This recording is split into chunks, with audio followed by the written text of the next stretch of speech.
What is going on, Pokemon fans? Welcome back to JDs NerdVerse. We are doing a very, very fun prediction video today for a three-way versus series to figure out who the best mono ground type is in Generation 1. Not rock ground, nothing else, just ground.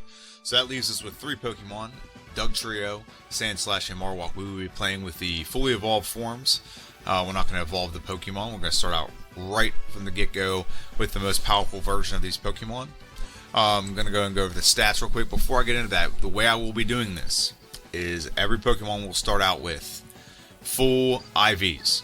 So what that means is they're going to have the best version of this Pokemon. Okay, they're fully evolved. So they're going to have their moveset except for one caveat, and I'll explain that when I get to it, just to kind of make the battle a little more fair. But I don't think it's going to change the outcome really, to be honest. But let's go and go over the stats. So start off with Dugtrio, far left. If you've never seen Dugtrio before, it's the three littlest Bull Pokemon. And these are the stats for Dugtrio: 35 HP, 80 attack, 50 defense, 50 special. Total, yeah, 70 special. I'm sorry, and speed is 120. So not the greatest stats for this Pokemon. And it's looking at 405 with its base stat total, but you guys subtract out 50 for that. So 355 base power. That's what we're working with today with Dugtrio. Stats for this Pokemon: not good HP, very bad defense, decent attack, and decent special, and very good speed. This Pokemon will shoot out of the gate pretty quickly, but I'll go over more into that here in a little bit.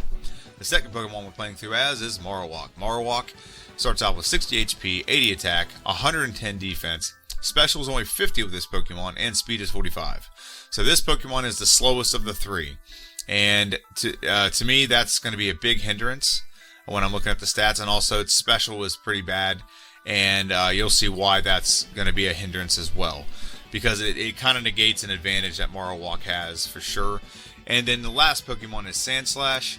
HP is 75, attack is 100, defense is 110, special is only 55. It's not very good at all, and speed is 65. So it's kind of the in-between Pokemon, but the highest attack is Sandslash. The highest defense is a tie between Sandslash and Marowak. The highest HP is Sandslash. So Sandslash has all the advantages here. Special is the lowest with I guess it's lowest with Marowak, but there's not much difference between that. 50 and 55 is not a huge difference, but obviously a Dugtrio has a better special, so that's 70. And in speed, Dugtrio wins by a mile, but Sandslash 65 is respectable and can get to be pretty decent with some vitamins and stuff throughout the course of the game. But Marowak sits here in last pretty much with when it comes to stats, in my opinion, because special and speed are going to be critical, and he doesn't have either one of those. So let's go and go over. I'm going to put this in order of who I think is going to win. So the next Pokemon I want to go over is third place is going to be Marowak. Now Marowak has some good advantage. I already went over its stats. So the advantage with its stats is great defense and has pretty good attack. Okay, and when you look at its move pool, it has some pretty good moves that coincide with it very well. It has Bone Club, start right out of the game with 100 base power, or like a 98 base power move, I think is what it is. 85% accurate, that's the downside to it, but it's very powerful. Start the game out with it. You also start off with Tail Whip. Now I know this looks very confusing, but in red, green, and blue, it starts off with Growl, Leer, and Focus Energy. So that's kind of a disadvantage early. So because it's a Bone Club is a ground move, it cannot hit flying types. You have to get for your second rival fight. We have to deplete the power points for all these. Now, here's where I said I'm going to have a caveat. I just completely eliminated Focus Energy. It has zero use in a playthrough. It's due to a coding error. It doesn't do what it does. So I completely removed it from its. I'm going to completely remove it from its moveset. Focus Energy will not be on the moveset. However, Growl and Leer are usable and it can be used in a playthrough to a degree. So those will stay on there, but I will completely eliminate Focus Energy from this Pokemon, so he doesn't have to complete 3 moves of power points. He only has to complete really 2. Bone Club will be completed, but he can actually, fight battles with that. So, and here's where his huge advantage comes from that I was mentioning earlier. So he has access to a plethora of moves. Like he has access to Mega Punch, Mega Kick, Body Slam. He's not going to use Takedown or Double Edge, but he can, he has access to both of those. Bubble Beam, Water Gun. So there's a lot of type coverage here. Ice Beam, Blizzard. You get access to the fighting moves, Submission, Counter, and Seismic Toss. You even get access to Hyper Beam, Earthquake, 100 base power, Fissure. We're not going to use that, but Dig. Those are Earthquake and Dig are both 150 with Stab. And you get a lot of this stuff where you can get to the second gym. Like you have Bone Club start the game, then you're going to get Water Gun, then you get Mega Punch, and then if you beat Mrs. Gym, you get Bubble Beam. And then before you get to Mrs. Gym, it's smart to go get Dig. And Dig's going to be very effective. So this Pokemon has a great advantage when it comes to moves. There's also Mimic. Obviously, you can't use Double Team. Bide may have a shelf life like a second. But Fire Blast, good coverage there. I don't know how good it would be, but it's good coverage. Sandslash, Rest, Substitute Strength. A lot of those won't be used, but Rest probably could. So this Pokemon has a really good type coverage. So a lot of those moves, Water, Bubble Beam, Ice Beam, Blizzard, and Fire Blast. I said earlier that its special being low is a hindrance. That's how it's a hindrance. You have all these great special type coverage moves, but your special is garbage. So that's a factor. That's going to be a huge factor. So you start the game off, you can't just blitz through and run all the way to Brock's Gym. I make it mandatory in my playthroughs. You have to beat the second rival. The second rival meaning the one on the way to Victory Road. Okay? So that is mandatory in my playthroughs. So to do so, we have to deplete power points for Growl and Leer and Bone Club just to fight that battle. And that battle may not be a foregone conclusion just by doing that. So that's a factor, and that's something I think is going to play into it. You also have to worry about the fact that we're slow. We're going to face a lot of Pokemon throughout the course of the game. They're going to outspeed us. Even if we're higher level, I guarantee we're going to be outsped. Okay? And eventually we can find a way to we can negate some of that because we can get vitamins and carbos, and boost our speed a little bit, and we can even mimic agility from some Pokemon. But there's not a way to naturally increase this speed. So that speed is going to be a huge problem for this Pokemon. And then and there's a bunch of things.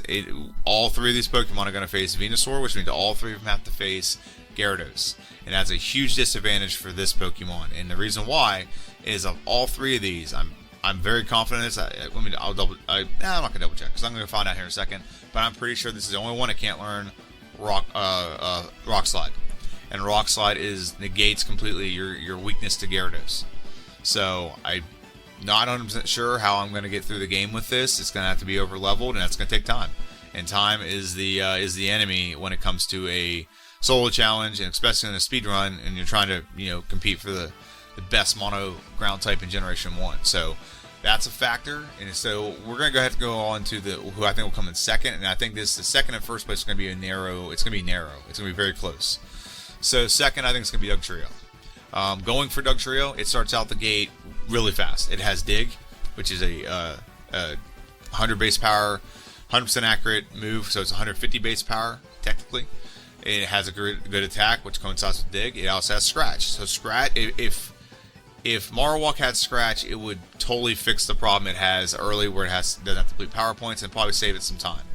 But it doesn't have Scratch. Okay? It doesn't have Scratch at all. So, or Marowak doesn't have Scratch, I should say. Dugtrio does. Dugtrio has Scratch and Dig. So it has something to attack Pidgey.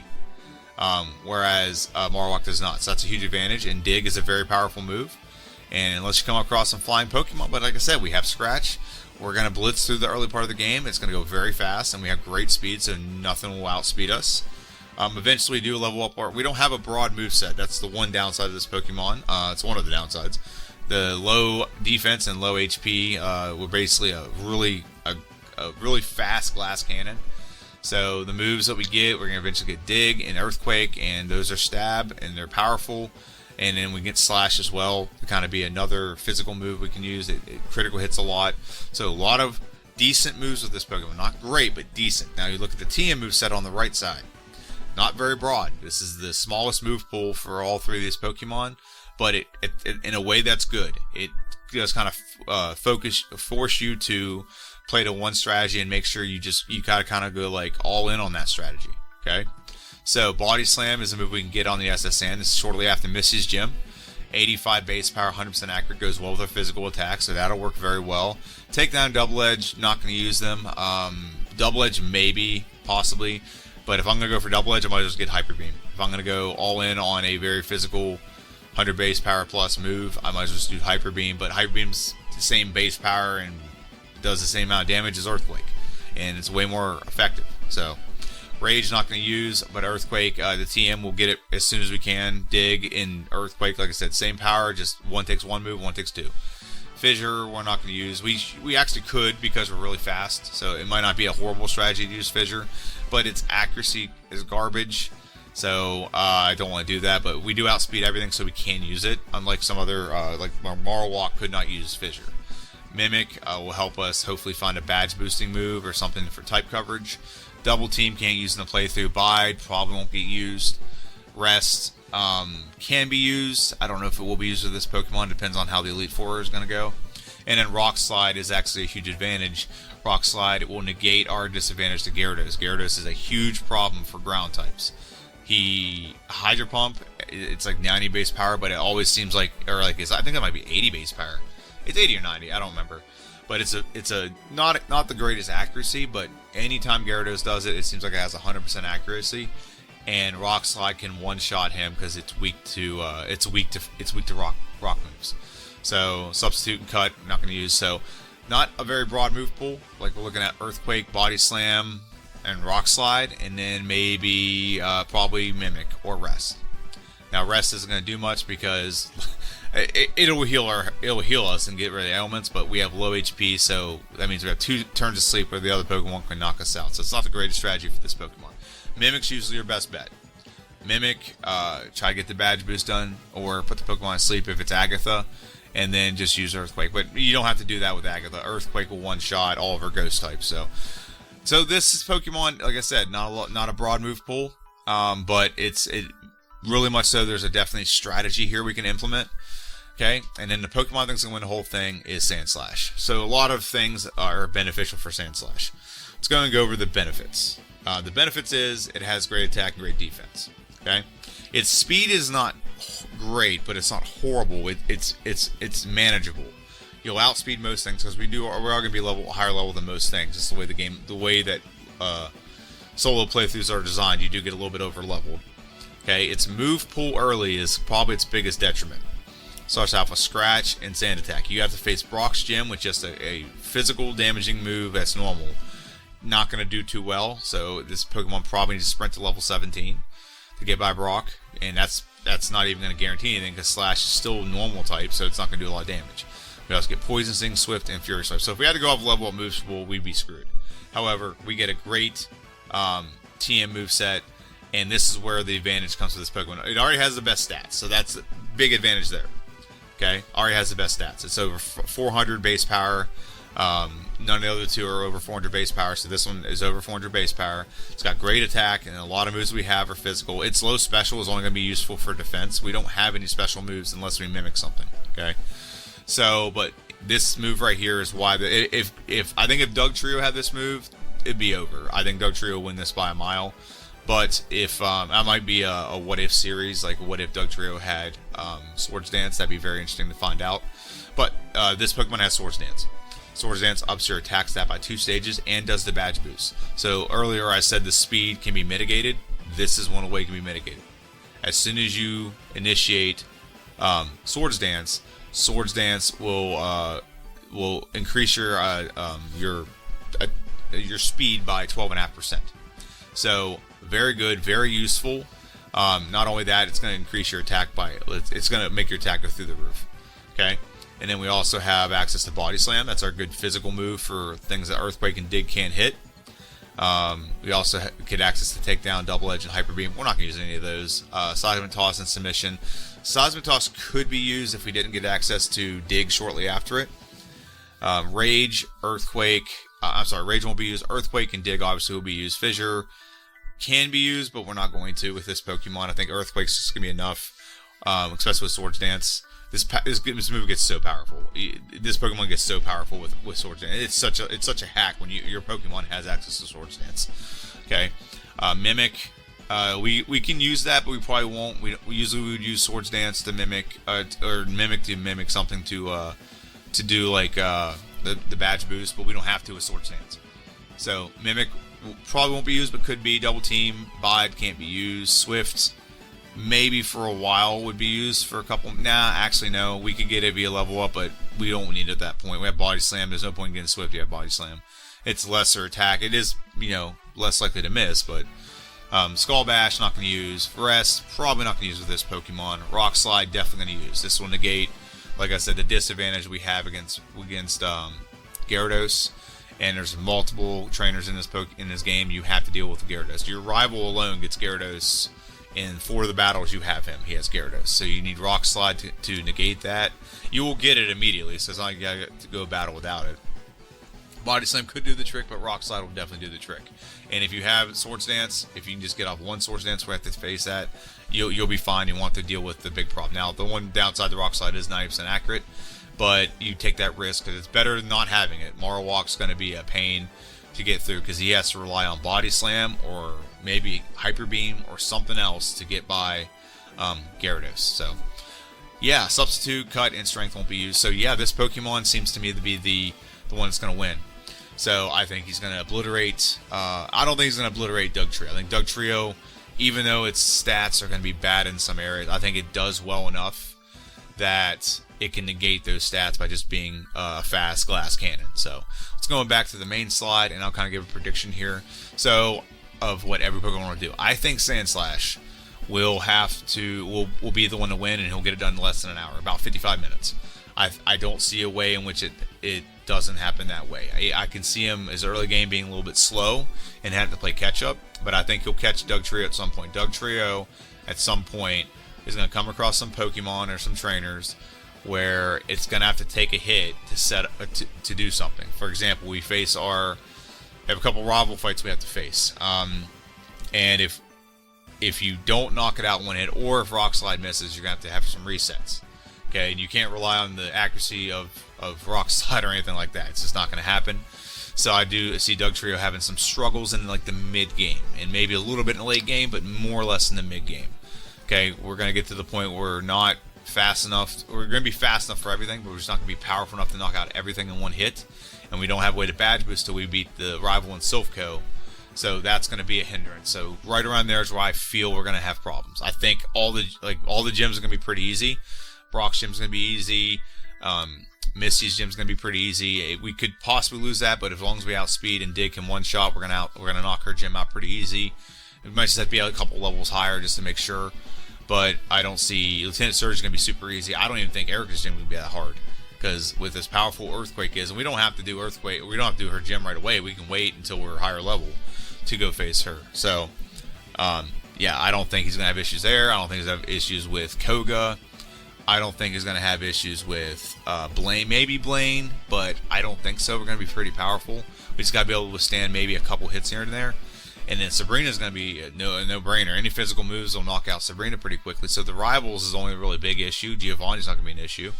So, yeah, I think Dugtrio will do very well, but Sandslash, like I said, as soon as Sandslash gets Dig, it's going to unlock the Pokemon. Then he can get Body Slam, and then shortly after that, he can get Swords Dance. You can get Swords Dance and Earthquake at the same time. Okay, very powerful moves, and Rock Slide. So, his moveset gets maxed out, like, right at the mid-game, and it's there, it's done. Whereas Dugtrio has to wait to get Mimic to be able to badge boost. And then Marowak is the same situation as Dugtrio when it comes to the badge boost. However, Marowak has to start out the game and has to deplete all of his power points just to get by the first gym, because he has to beat the second rival. Then he has to deal with later that he doesn't have a badge boost and he's slow. So there's a lot of downsides to Marowak. Marowak has some huge downsides. Now that I'm thinking about it as I'm talking through this, maybe Marowak would benefit from us throwing out and giving him Hyper Beam. Might be the way to do that. It's physical attack. It can hit some Pokemon he's going to deal with. So that might have to be the route to go. So we'll see. I'll play through, and that'll be something I test.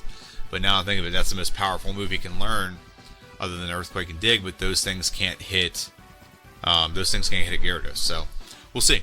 But that's my prediction. I think Sandslash will get it done in about 55 minutes. Definitely under an hour, but 55 minutes is my very optimistic prediction. Dugtrio will get done either right on an hour, like 58 minutes, or maybe just over an hour. Okay? Marowak, I think, unless thinking about how I'm going to have to I'm just thinking ahead. I'm going to have to over level a little bit, but I think he can get done in about an hour and 5 hour and 10 minutes. Cubone got through pretty well. But Cubone actually had a better advantage because he didn't have to complete all the power points, to be honest with you. So, because he didn't have as many moves, he only had 2. He had what's it called? Bone Club and maybe Growl. That's all it had. So we'll see, but that's my prediction. Let me know what you think in the comment section down below. Who do you think will win? Who do you think will be the tumultuous Gen 1 mono ground type, the best one? I think by far it's Sandslash, because he gets access to Swords Dance. I don't think that's a question. You can't negate that at all. If you took away Swords Dance, I still think it does pretty well. I think it has the best combination of stats for what this playthrough needs. But let me know what you think in the comment section down below. This is JD. This is JD's NerdVerse. This video will come out on Friday. Let me know what you think. Have a good one, and I'll see you guys on Friday.